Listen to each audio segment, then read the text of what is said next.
నమస్తే, welcome to Telugu రాజ్యం. ఇవాళ మనతో senior political and film critic Dasari Vignan గారు ఉన్నారు. ఆయనతో మాట్లాడదాం. నమస్తే విజ్ఞాన్ గారు. విజ్ఞాన్ గారు, త్రివిక్రమ్ శ్రీనివాస్ మాటల మాంత్రికుడు చాలా సక్సెస్లు ఉన్నాయి, అఫ్ కోర్స్ ఫ్లాప్స్ కూడా ఉన్నాయి. అయినప్పటికీ ఇటీవల కాలంలో ఆయనకి హీరోలు దొరకట్లేదు. అల్లు అర్జున్ దొరికినా కూడా టైం పట్టేలా ఉంది. ఈ నేపథ్యంలో ఆయన చూపు కాస్త టూ టైర్ హీరోసా ఏమనుకోవాలో తెలీదు. అఫ్ కోర్స్ అలా అనకూడదేమో కూడా. కానీ శివకార్తికేయన్ వైపు చూశారు, ఆయనకి ఏదో నెరేట్ చేశారు, బట్ అది కూడా పట్టాలు ఎక్కేలా లేదు. త్రివిక్రమ్కి హ్యాండ్ ఇచ్చాడు అనేటువంటి వార్త వినబడుతోంది. అంటే ఇంకా ఎన్నాళ్ళు ఖాళీగా ఉండే అవకాశం ఉంది త్రివిక్రమ్ గారు? ఏం జరగబోతోంది? ఫస్ట్ మీరు అడిగిన దాంట్లో రెండు నాకు అభ్యంతరం. 2 టైర్ అన్నారు మీరు. అదే నేను మళ్ళీ వెంటనే సరిదిద్దాను దాన్ని. 2 టైర్లు 3 టైర్లు మీరు ఏసీ కోచ్లు హీరోలకు అవి లేవు. అవును, నాని కూడా అన్నాడు అది. కథ లేకుండా కూడా సినిమాలు హిట్ అయిన బోల్డ్ సినిమాలు చూపిస్తాను చాలా. అవును, ఆ హీరో అనే మొహాలు మాకు అక్కర్లా. కథానాయకులు కావాలి, ఆ కథను నడిపించే కథానాయకులే కావాలి. రాజేంద్ర ప్రసాద్ కూడా స్టార్ హీరోనే నా దృష్టిలో. ఆ నలుగురు ఆయన తప్ప ఇంకెవడు చేస్తాడు? మరి అలా నెక్స్ట్ శివకార్తికేయన్, 2 టైర్ పక్కన ఈయన పేరు చేర్చడం. Sivakarthikeyan such a great actor. Amaran చూసిన తర్వాత చాలామందికి తెలుస్తుంది. అంతకుముందు ఏంటి ప్రిన్స్, లేడీ నర్స్ గెటప్ వేసిన సినిమాదేనా, అదేదో ఉంది, నేను మర్చిపోయా, రెమో అనుకుంటా. What ever beautiful actor. He అంటే బ్యూటిఫుల్ సోల్ అని చెప్పుకోవాలి. ఇచ్చిన పాత్రకి పూర్తిగా న్యాయం చేయగలడానికి తనని తాను అలా చెక్కుకుంటూ వెళ్ళే యాక్టర్ తను. ఈ టైర్లు గీర్లు మీరు చెప్తారు కానీ నా దృష్టిలో అయితే ఆయన ఏ లాంగ్వేజ్లో ఉన్నా తనే టాప్ రేంజ్లో ఉన్నాడన్నా కూడా ఆశ్చర్యం లేదు. నేను అక్కడే పెడతా, ఆకాశంలోనే పెడతా. బికాజ్ అంటే ఇప్పుడు అమరన్ సినిమా చూసిన వాళ్ళకి అర్థమవుతుంది. ఆ టిపికల్ ఆర్మీ ఆఫీసర్ చేసేటప్పుడు, ఆ చదివేటప్పుడు, ఆ మీసం కట్టు, హెయిర్ కట్టు, మార్పు, అది చేసిన విధానం కలిసి వచ్చాయి బాగా. నెక్స్ట్ యాజ్ ఇట్ ఈస్గా మళ్ళీ ఆ గతంలో ఎవరైతే ఉన్నారో ఆయనతో ఆయనలాగా కనబడేలాగా పోటీ పడుతూ ఇతను మార్చుకుంటూ great performance. And next Sivakarthikeyan ఇంకా చెప్పాలంటే మీరు టైర్ 2 టైర్ 3 అన్నారు కదా, అతనితో పనిచేయడం త్రివిక్రమ్ లాంటి వాళ్ళ అదృష్టం.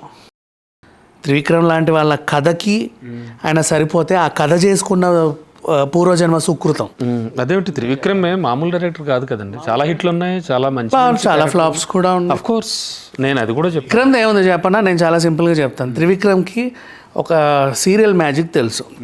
మహా అయితే ఒక పెద్ద లంకంతా కొంప, ఆ కొంప చుట్టే ఒక కథ, దాని అటు తిప్పి ఒక మంచి లగ్జరీ ఆఫీసు, కాసేపు అందులో కాసేపు ఇందులో, సరిపోయింది.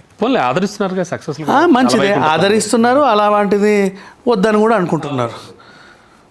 కొన్ని ఫ్లాప్ అయితే మరీ దారుణమైన ఫ్లాపులు. అంటే అసలు ఇక వెనక్కి తిరిగి చూసుకోగలమా, ఇంకా జీవితంలో నిలబడగలమా అనే ఇలాంటి ఫ్లాపులు. హిట్ అయితే ఆకాశమే, ఎక్కడికో లైక్ శంకర్ లాగా కొడితే ఎక్కడికో పోతుంది, లేదంటే ఇక అసలు ఇక లేవదు, అట్లా ఉంటుంది. సో శివకార్తికేయన్ లాంటి వాళ్ళతో పనిచేయడం, త్రివిక్రమ్ శ్రీనివాస్ అనే కాదు, ఆ కేటగిరీ దర్శకులు ఎంతమంది ఉన్నా సరే వీళ్ళతో పనిచేయడం వాళ్ళ అదృష్టం. ఎందుకంటే వాళ్ళు ఎన్ని రకాల కథలు రాసుకున్నా దానికి జీవం పోసే నటుడు ఈయన. నువ్వు ఆ కథల్లో ఈయనను తప్పించుకొని ఇంకెవరిని పెట్టినా సరే నీకు అంత బాగా వర్కౌట్ అవ్వదనే లాంటి నటుడు ఈయన. మేబీ కాల్ షీట్లు ఖాళీగా ఉండకపోవచ్చు, బిజీలో ఉండొచ్చు. ఈ టైంలో ఆయన ఏంటి అల్లు అర్జున్తో ఏదో సినిమా చేస్తున్నాను అని చెప్పేసి ఒక అనౌన్స్మెంట్ వచ్చింది.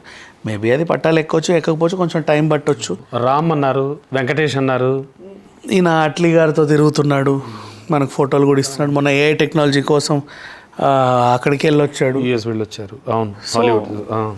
దట్స్ ఫైన్, అంతవరకు అయితే బాగానే ఉంది. అసలు విషయానికి వస్తే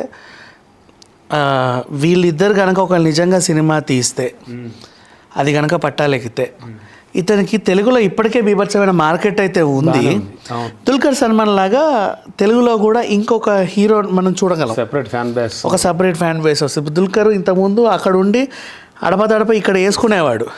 ఇప్పుడు విశాల్, విజయ్ వీళ్ళంతా అక్కడే ఉండి ఇక్కడ వేసుకుంటారు ప్రింట్లు. దుల్కర్ వచ్చేసాడు, ఇక్కడే వేసుకుంటాడు, అక్కడే వేసుకుంటాడు, విపరీతంగా ఆదరిస్తున్నారు. సో ఈ అబ్బాయిని కూడా ఆదరించే అవకాశం అయితే ఉంది. బ్యూటిఫుల్ యాక్టర్ అండి. రైట్ అండి, థ్యాంక్ యూ. హలో, తెలుగు రాజ్యం ఛానల్ చూస్తున్నారా? సామాజిక, రాజకీయ, జీవన చిత్రణే తెలుగు రాజ్యం. అతిశయోక్తులు, అసత్యాలు ఉండవు. రాజకీయ కోణం కాదు, ప్రజా కోణమే కొలబద్ద. తెలుగు రాజ్యం వీక్షణ మీ ఉత్తమ అభిరుచికి నిదర్శనం.